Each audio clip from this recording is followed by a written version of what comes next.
Welcome and or welcome back to my channel. I'm Hannah Blackwell and today I'm really excited to be bringing you my 5-star audit. So I first saw this, I believe, on Riley Marie's channel, but I've seen like Books and Lala and so many amazing creators do their 5-star audit. And it's basically looking back at all of the books that you have given 5 stars or even maybe like 4.5 stars. I've included some of those too, and seeing like what they have in common and trying to use that then to determine like what books you should pick up, what books are more likely to be 5 stars. I think it's a great way to learn more about your reading taste and really hone in on what you like to read.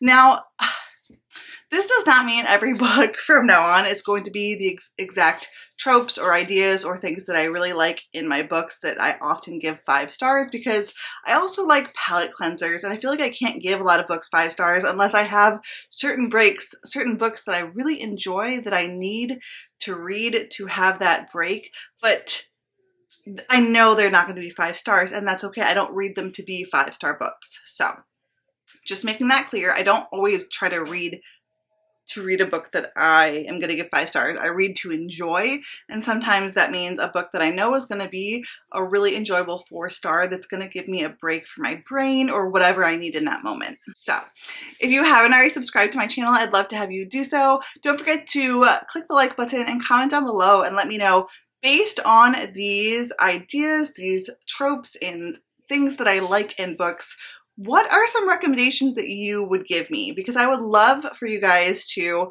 maybe let me know, based on certain ones, like for certain themes, what books would be really good recommendations for me in those themes, or maybe books that you can see meet a few of these categories. That'd be really cool. So I'd love recommendations from you guys. Also, all my social media is linked down below in the description, including my Goodreads, my Instagram, and the Discord for the Hideaway, which is the Discord that I share with my good friend Maggie. So let's go ahead and hop into this. I actually have 16 categories here, guys. 16. So I've already gone through these and looked at what I tend to really enjoy, and I've given a few examples of books that fit into this category. So the first of 16 categories, and I'm not I'm also going to say I am not going to be giving a bunch of synopsis for all of these books, because we would be here forever. This would be like over an hour-long video. So the first category is found family. This is a trope that I adore, and I've found that if the theme of found family is a really strong one, I tend to really love that book. So a few examples are Legends and Lattes, Legacy Witches by Cass Kay, The Very Secret Society of Irregular Witches by Sangu Mandana, and House in the Cerulean Sea. These all happen to be cozy-ish books, but I also have really enjoyed epic fantasy books that have the found family trope in them as well. I mean, if you look at like Lord of the Rings and The Hobbit and Malice, I think has some found family in it. Definitely the Brandon Sanderson's Stormlight Archive has a strong sense of found family in it. So there's a lot of books that I have enjoyed that have this trope, and it tends to be one of my favorite tropes that really does lend itself to 5-star books. Okay, so that's one. The next one, I think I'm going to go down here. So the next one is atmospheric. I really like a book that is atmospheric, and that can mean a few different things, like something that is kind of gothic and dark and foreboding, or that can be something that's very lyrical and magical and feels whimsical, and you're put into this environment where the description is so strong that you feel like you're there and you can feel the atmosphere. And I think it takes such a strong writer to create strong atmosphere. A few examples of this are some of my favorite books of all time. The Bear and the Nightingale by Catherine Arden, The Night Circus by Erin Morgenstern, and another 5-star, one of my 5-star horrors, Mexican Gothic by Silvia Moreno Garcia. I put on here a couple of, well, I've got The Book of Gothel, and that actually was a 5-star book, and then Spinning Silver by Naomi Novik, that was a 4-star, but like a strong 4-star book as well. Those are all atmospheric books that I adored, but there's more books that I've really enjoyed that I find to be very atmospheric as well. It's just something that I really like and look for, and it really sets those books over the edge. It's one of those things that just puts them over. If that atmosphere is on point, I love it. I love it. Okay, number 3, I have cozy fantasy. Now I know, okay guys, I know. This is a subgenre. Is this really like a category? I don't know, but I'm making it a category. And that's because it is such a niche category where there are more and more books coming out that count as cozy fantasy.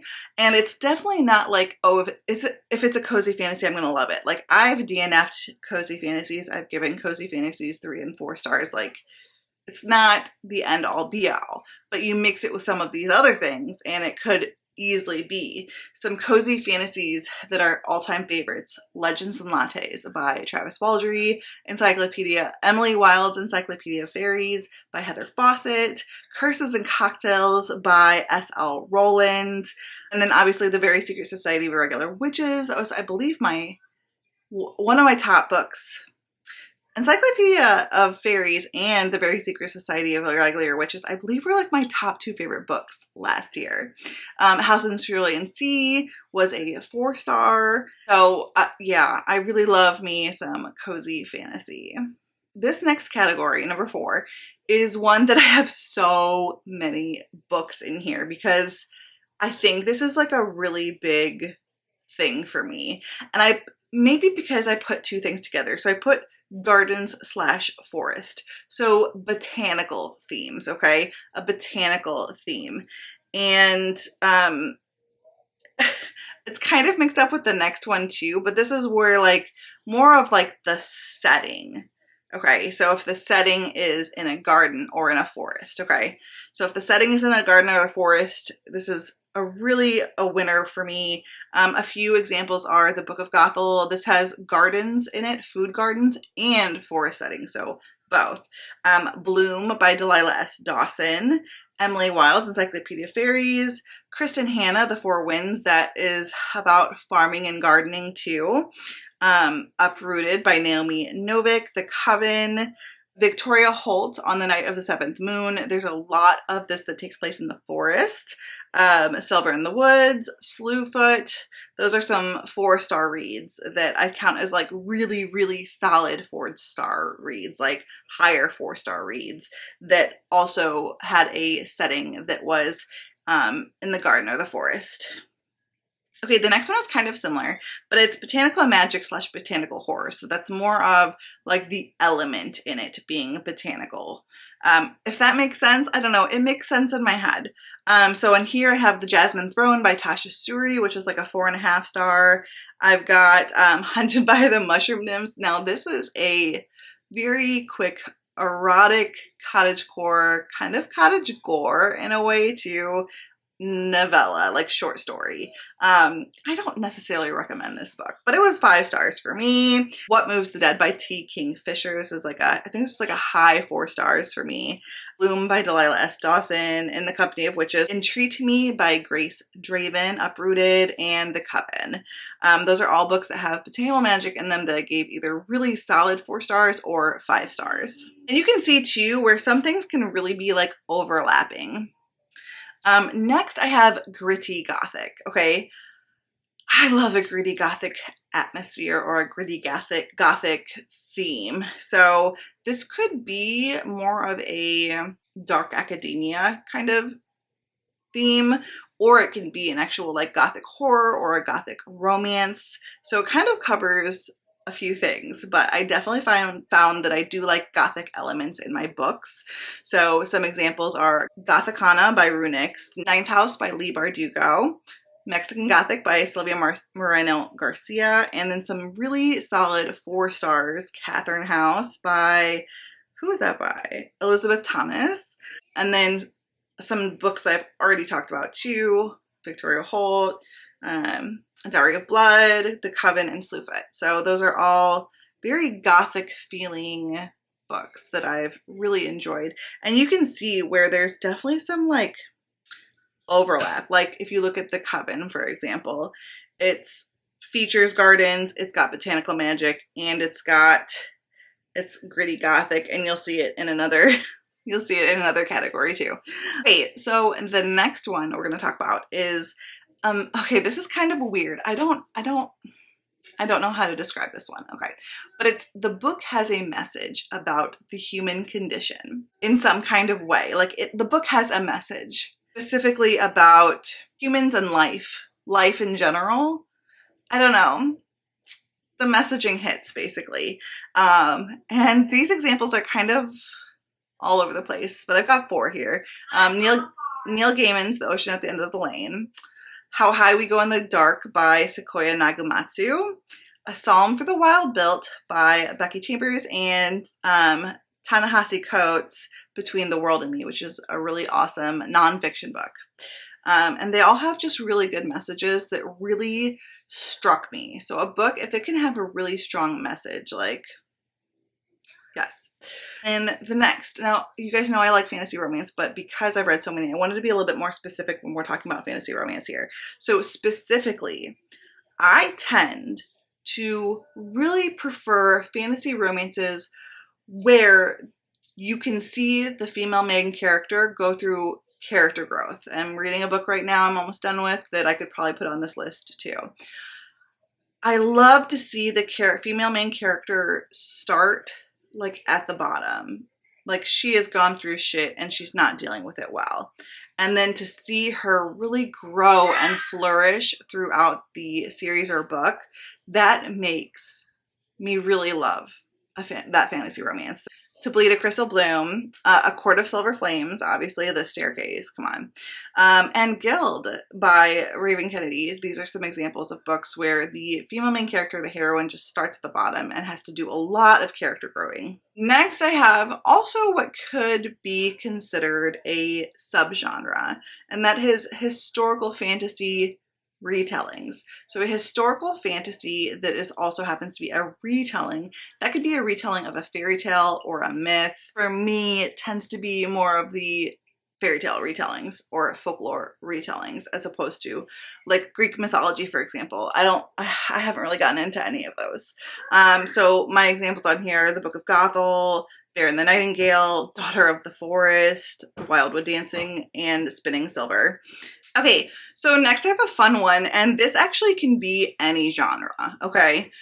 It really can go anywhere from like horror to fantasy to romance, like thrillers, any genre. So this is Unhinged. I love a book that just, I mean, it goes there. It goes for it. Actually, it goes past there. It goes past what you could have ever imagined. It just goes unhinged. Things go crazy. And some examples of this are The Writing Retreat, that's a thriller. Come Closer, that's a horror. Victoria Holt on the Night of the Seventh Moon. I really think that's a bit unhinged in my opinion. That's a historical gothic romance. Gone to See the Riverman. If you even step close to this book, please check all the trigger warnings. This book is crazy, but I gave it 5 stars. Totally unhinged horror. And it's extreme horror as well. It's like in the extreme horror subgenre. Bloom, totally unhinged. Catherine House, totally unhinged. And then Zodiac Academy. Y'all know Zodiac Academy is fully unhinged. Like seriously, that plot's batshit. Okay, let's talk about witches. Okay, that is the next category. Wow, I've only got like 6 categories left. I'm going through this. I am proud of myself. I'm having to make this video fast because this is now summertime. It is peak preservation season. I've already been working on like salsas today and getting a whole bunch of stuff done. It's just, I have work to do in the garden. We are busy. We are very busy at the moment. Okay, so, but the next category is witches. And that's just, there's witches in it, and it's witchy. It's a witchy book. I love witches in my books. You guys know this about me. I love witchy books. So I've got The Very Secret Society of Irregular Witches, Traitor Witch, Legacy Witches, Slewfoot, In the Company of Witches, and The Coven. Those are all examples of witchy books that I love. I just love anything that gets witchy. It can be like realistic witchy, it could be historical witchy, it could be like cozy fantasy witchy, paranormal witchy, any witchy. Give me the witches. Give me the witches. I'll be happy. And then also another theme that I really like is girl power. I really like strong women, and I like strong women in books, and I like watching them just kick butt and just have to go through it and then deal with it so gracefully and come up with things that like no man would have thought of and just be so freaking strong inside and out. Some examples: The Bear and the Nightingale, that whole trilogy actually, really. The Winter Night trilogy by Catherine Arden, an all-time favorite of mine. The Sword of Kaigan by M.L. Wong. That mom is badass. Traitor Witch, I put Ship of Destiny on here, but I think the first book's Ship of Magic. And A Heart of Blood and Ashes, that heroine in that fantasy romance, she was badass. Okay, next I've got 4 more. Political epic fantasy. I love a political epic fantasy. I've not been reading as much in the last year, but right now I'm reading a super epic fantasy romance, and I'm really getting into my Way of Kings reread. So I might be getting into more fantasy soon. But I've got The Grace of Kings, I've got Ship of Magic, The Way of Kings, The Sword of Kaigan. There's more. I love political epic fantasy. I think that you could say The Blade itself. I think you could say Malice. Those are all some great series. The First Lost trilogy and The Faithful and the Fallen quartet by John Gwynne also. Jasmine Throne also is a political epic fantasy. So speaking of Jasmine Throne, the next little category we have here is sapphic. I love a sapphic book. I love like women loving women, and so some examples: The Jasmine Throne by Tasha Suri, Legends and Lattes, Hunted by the Mushroom Nymphs, Dowry of Blood, and Bloom, all sapphic, though Bloom and A Dowry of Blood, those are not like romances. There's no romances on this list, because The Jasmine Throne is a epic fantasy, Legends and Lattes is a cozy fantasy, Hunted by the Mushroom Nymphs is an erotica, and Bloom is a horror, Dowry of Blood is I don't know what you would call that. So maybe I should say sapphic books that aren't romance books. I don't know. Next I have vampires / demons, because sometimes there's like an overlay, right? Like they're kind of the same thing in this world, or sometimes they're not, but I feel like they're kind of overlapping. So I thought that they kind of counted to be together in this. So I've got Don't Hex and Drive, Her Soul to Take, Dark Lover, Night Pleasures, The Southern Book Club's Guide to Slaying Vampires, that is an amazing horror by Grady Hendrix, I adore. The Coven, Slaying the Vampire, Conqueror, and A Dowry of Blood. Okay, and finally our last category is lyrical prose. I only have a few examples on here, but I'm looking for more. I've got To Bleed a Crystal Bloom, and right now I'm reading Sarah A. Parker's other new series, When the Moon Hatched. That series. Well, the first book. The rest isn't out. I don't know how long that's going to be. Let me know if you guys know how long that series is going to be. To Bleed a Crystal Bloom, that series is going to be 6 books. So, The Night Circus by Erin Morgenstern, an all-time favorite, and This Is How You Lose the Time War, which is also sapphic. But it's also like, is it though technically? Because it might just be queer. I don't know if one of the characters is more like non-binary, because they're like AI. I don't know. Anyway, I hope you guys like this video. I thought it was really cool to go through and get ideas of like, what do I really look for in books? Because I've only really gotten back into reading over the last 3 or 4 years or so, and I'm just really learning things about my taste, and I definitely go through my moods. Like I went through I wanted historical romance and then contemporary romance, just romance mood last month, and all of a sudden now I'm in a fantasy mood, like epic fantasy. So I just go through my moods. Who knows? Next month, maybe I'll be back into horror. I don't know. But I hope you did like this video. Please comment down below your suggestions for me. Any recommendations that you have that fit these categories, I would love. Don't forget to subscribe if you haven't already, and click the like button. Until next time, fellow readers, keep reading and living your best life. You felt that way, and guess you're trying to stay strong and fake a smile until